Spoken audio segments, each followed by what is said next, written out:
কয়েকদিনে পাল্টে গেছে মধ্যপ্রাচ্যের অর্থনীতির প্রাণকেন্দ্র দুবাইয়ের চিত্র। প্রবল বৃষ্টিপাতের পর বন্যা পরিস্থিতিতে বিপর্যস্ত হয়ে পড়ে মরু শহরের জনজীবন।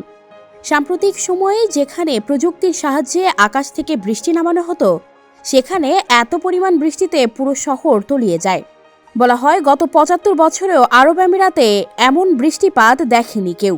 তবে দুবাইয়ের এই বন্যাকে ছাপিয়ে এখন আলোচনায় শহরের আকাশের রহস্যময় সবুজ রং। দুবাইয়ের আকাশ হঠাৎ কেন সবুজ বর্ণ ধারণ করল, তা নিয়ে চলছে জোর আলোচনা।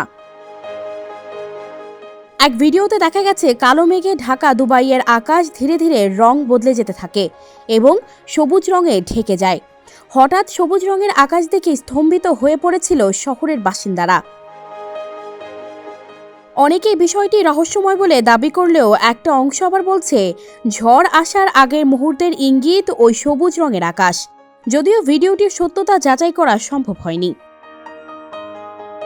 বৈজ্ঞানিক পদ্ধতি ব্যবহার করে দুবাইয়ে কৃত্রিম উপায়ে বৃষ্টিপাত বা ক্লাউড সিডিং শুরু হয়েছিল ২০০২ সালে। সেখানে এত কম সময়ের মধ্যে এতটা বৃষ্টি দেখে বিস্মিত হয়েছে দুবাইবাসী। দুবাইয়ের আবহাওয়া দপ্তর জানিয়েছে, সাধারণত ১.৫ বছরে সে দেশে যতটা বৃষ্টিপাত হয় সেই পরিমাণ বৃষ্টি হয়েছে শুধু ২৪ ঘন্টায়। ১৯৪৯ সাল থেকে এমন বিপুল বৃষ্টি দেখেনি আরব আমিরাত। বিশ্ব উষ্ণায়নের ফলেই আবহাওয়ার এই পরিবর্তন বলে মনে করছেন পরিবেশবিদরা। তবে এখন স্বাভাবিক হতে শুরু করেছে দুবাই শহর। সানজিদা রহমান, প্রবাস খবর।